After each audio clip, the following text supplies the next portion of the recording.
رجل مدرب أحدث ثورة في هذا المنتخب، ولكن ارتكب اليوم أخطاء. اليوم وأنا أقرأ الصحف العالمية كلها تقول بأن المباراة التي كان على المنتخب المغربي أن يكون حاضرا فيها كان غائبا. لم يكن غائبا. ابدا ابدا. اعطيني كم عدد الفرص. انا ساقول اعطيني كم عدد المنتخب المغربي اليوم لم يكن غائب. المنتخب المغربي لا تشاهد المباراة بعواطف. لا ما عندها علاقه بعواطف. لا المنتخب المغربي سدد على المرمى بقدر ما سدد الفرنسيون. المنتخب المغربي حرم من ضربتي جزاء. لا لا لا لا لا لا لا لا لا لا لا لا لا لا ضربة جزاء كله يعترف بوجوده. لا تحلموا. لا خليل شوف معايا الله خلينا الله يرضى والله يخليك.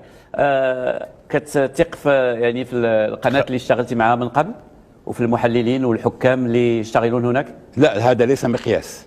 ليس مقياس. الصحف العالميه التي تقول ضربة جزاء على اعطيني عنوان واحد، اخرج لي الان عنوان واحد يقول ان هناك ضربة جزاء. وخالد هذه المهم تكلم السي بدر. انا بغيت غير ناخذ جوج الافكار ما ندوزش عليهم مرور الكرام. قالوا على انفسنا.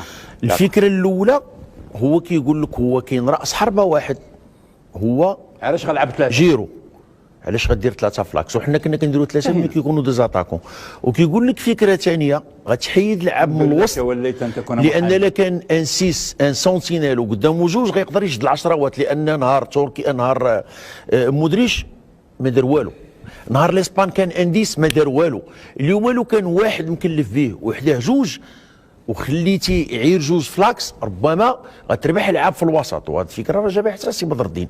اما ضربه الجزاء فكنعتقد على ان خالد الغندور اكد باعاده باكثر من جاويه على ان كاينه الضربه، ولكن حتى نقول حرم اسبانيا من المرور الى الدور نصف النهائي. خالد وما نقول واقعي سهل اليوم ان تجلس وتقول انها ضربه جزاء ودرسها واظهر اللقطه 10 مرات، أظهر اللقطة 10 مرات بأن هناك عرقلة للرجل من طرف إرنانديز. ولم تكن ضربة جزاء على كل حال. لم تكن ضربة جزاء على كل حال. أنا اليوم أستمع إليكم وزعما تيبقى في خاطري انكم تتكلمون على منتخب فرنسي يلعب بمهاجمين واحد. يا سيدي انتم كتكلموا على مهاجم محوري. منتخب فرنسا يلعب باربعه مهاجمين، يلعب بجريزمان، يلعب بديمبيلي، ويلعب انا معك. شوف يا سيدي الا تعتبر انت مبابي مهاجما ومن اخطر المهاجمين؟ بدر الدين انا اؤمن بما تقول. اذا حينما يصاب رومان سايس تدخل مدافع قلب الدفاع بدر بنون وليس تعود الى الشكل القديمه 4-3-3. ناتي شوف خالد الله يرضى عليك وفؤاد، ناتي بعد المباراة وكل واحد فينا يحلل بطريقته، ولكن عندما تكون هناك اختيارات المدرب وهو بنفسه عندما انتهت المباراة ولي قال من الممكن أن أكون قد أخطأت في بعض المقاربات. لا ولكن لا نأتي ونجزي دابا وكأننا نرمي كل شيء في الواد. لا نرمي.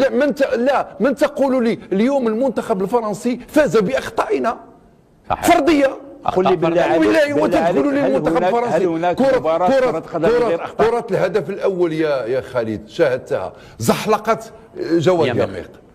كرة الهدف الثاني تمريره خاطئه من جواد اليمير. شوف كيفاش تمريره خاطئه من جواد اليمير مبابي وكيف ضرب ولمساته. لا في البدايه الكره كانت عندنا السيد. على كل حال يعني انا لا اقلل اليوم من يوجد في المباراه النهائيه هو المنتخب الفرنسي، ومن سيلعب المباراه ديال الترتيب او النهائي الصغير هو المنتخب المغربي. ولكن اقول لك بمنتهى الفخر انا كنت فخور اليوم بالاداء وبالعرض وبالشيء اللي قدمه الفريق الوطني. واقول لو انه الفريق الوطني احتكم على خط الدفاع ديالو الاساسي في هذه المباراه كنا سنري فرنسا. عدت الى ما نقول. لا يوجد.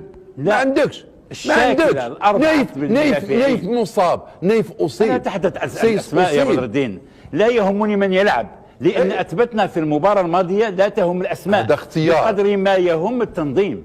اليوم الفرق ما بين المباراه هذه والمباراه الاخرى ان كنا متقدمين في النتيجه. لا من غير يا سيدي تقدمنا في الرابعه والاربعين. هي الثانيه والاربعين وفي الشوط الثاني دخل بانون وكانت انا اتحدث عن لوجيك. كل مباراه عندها طقوس. عن دعني اقول لك نوع من المنطق في الافكار. صحيح. اليوم اننا نبدا ب5 لاعبين نعم في الدفاع، يصاب لي ولدي مدافع اوسط ابقى محافظ على الشاكله التي بدات بها. انا كنت مقتنعا بها. لا، لماذا اعود؟ عليه. ولكن نقطه كتنساها، سجل عليه. النتيجه تغيرت يا خالد. اذا استراتيجيه اخرى بطبيعه الحال انك كتغير الاستراتيجيه والتكتيك ديالك لما تتغير النتيجه بطبيعه الحال. نعم.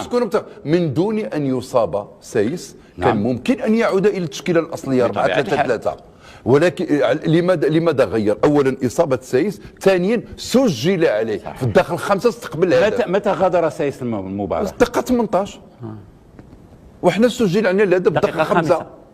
اذا في الحاله هذا ان اللاعب لم يكن جاهز في اي الاصل. هذا شوف دابا ان اللاعب غير جاهز، مزراوي غير جاهز على نفس النقطه كنتكلم. لا باش نتقدموا في الحديث لان قلنا لان من هذا نتعلم. لا وغير باش نمشيو انا عندما احلل كان وجد ان المنتخب الفرنسي يسجل بكره اصطاد من خطا فردي، بعد ذلك وكافوياج بعد ذلك لاحت له فرصه اكيده هي ديال جيرو اللي كتصطدم بالقائم. غير هذا ماذا فعل المنتخب الفرنسي؟ كانت هناك فرصه ثالثه.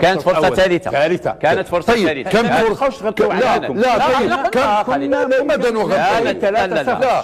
اذا ماذا كان عندنا في الشوط الاول؟ كان شوف اسمح لي بدر، شنو كان عنده في الشوط الاول؟ تسديده اناحي لا اقل ولا اكثر. شوف الشوط الاول كانت ضربه الجزاء بوفاد، سمحوا لي اصدقائي، وكانت تسديده اناحي، وكانت ضربه مقصيه ديال يميق مشات. الشوط الثاني الشوط الثاني بدر. لا في الشوط الاول 10 دقائق اللي كانت الشوط الاول يا اخي 44. الشوط الاول لا غير باش درنا واحد 10 دقائق رائعه في الشوط الثاني. منو بدينا الشوط الثاني واحد شويه خلقنا فرص وتمريرات من الجناب. قبل من الشوط الثاني دقائق رائعه باش نكونوا زعما رحنا شفنا المباراه كاملين. في الشوط الاول كان ربما كنا قريبين لانهيار المنتخب المغربي في الشوط الاول. كنا على وشك 3-0 لو سجلت هذيك الفرص الواضحه، لان يتساءل حتى الساعه جيرو كيفاش يضيع ديك الفرصه. صحيح، لكن مع نهايه الشوط الثاني دخل المنتخب المغربي الشوط الاول دخل المنتخب المغربي في اللقاء، سيطر، كان خطير، كانت ضربه جزاء التي لم يعلن عليها الحكم، وكانت فرص بالله عليك هناك فار ديال أناحي. وخلينا نكمل ولا يرونها. يا اخي راه الفار راه ضربه جزاء لرونالدو ولا وجود لها الى اليوم. اقولها لك ما وجدتش ضربه جزاء ديال رونالدو. مستوى المنتخب المغربي تحسن بكثير من الدقيقه 30 الفوق، والمنتخب المغربي استمر على نفس المنوال في الشوط الثاني. شكون اللي كان الاقرب للتسجيل في الشوط الثاني كامل؟ المنتخب المغربي. لم تتاح فرص، يعني كان بونو في عطله، حتى في الهدف راه كان في عطله لان مسكين ما عنده ما يدير فيه. كان هناك خطا في لاغولونس من عند صديقنا جواد المضادات المرتده. كيف تفسر لي 6 كرات داخل 3 خشبات في الشوط الاول 3 والشوط الثاني 3؟ متى كانت في الشوط الثاني باستثناء الهدف؟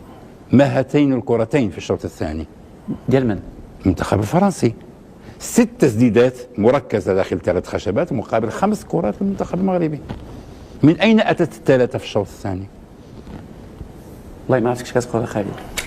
المنتخب المغربي ما تحت له حتى فرصه في الشوط الثاني. انا لم اقل ذلك. كاينه انا لم اقل ذلك. بالله عليك انا هذيك الكره اللي جبت كوندي ما نحسبوهاش. انا هذيك اللي جبت كوندي من لانين ما نحسبوهاش. شوف يا جلال انا لم اقل ذلك، انت قولتني شيء. لا انا ما قلتش. هو كيتكلم على المنتخب الفرنسي. الفرنسي سدد 3 مرات في الشوط الثاني على داخل 3 خشبات من بينها هدف. في مجموع المباراه 6 مقابل 5. أنت تقول بأن المنتخب الفرنسي لم يصل إلى مرمى بونو إلا بالهدف. قبلها شنو التدخلات اللي كانوا عند بونو في الشوط الثاني؟ ربما نكون ما شفتهاش. لم يتدخل. مشكلة اليوم بونو لم يتدخل. من تدخل هو المدافعون، هو رعونة المهاجمين فقط لا أقل ولا أكثر. شوف لم يكن حاسم اليوم. غادي نتفقوا على أنه كاين ردة فعل ديال المنتخب المغربي من بعد تسجيل الهدف. غنتفق عاود معاك على ان الهدف المبكر اللي جا بعثر الاوراق ديالو، ولكن راه ما يمكنش ما تتفقش معنا على ان لعابه دخلوا وهما مصابين. لعابه دخلوا وهما ماشي في كامل لياقتهم البدنيه. اسمح لي قطعتك لان وصلنا لنهايه الشوط الاول من الحلقه ديالنا. هذه النقطه اخترنا عليها 5 دقائق، وفي الوقت انا 100% انا من قال ذلك. ما قلتلكش خالد ماذا يفعل المزراوي في الملعب؟ ما قلتهاش. اذا اخطاء ما قلتلكش خالد ان البوزيسيونمون ديال اليميق لا يليق. ما قلتهاش. rends à César ce qui appartient à César. انا اللي قلتها، انا هو وأنا سيزار، كذلك قلتها. انا هو سيزار.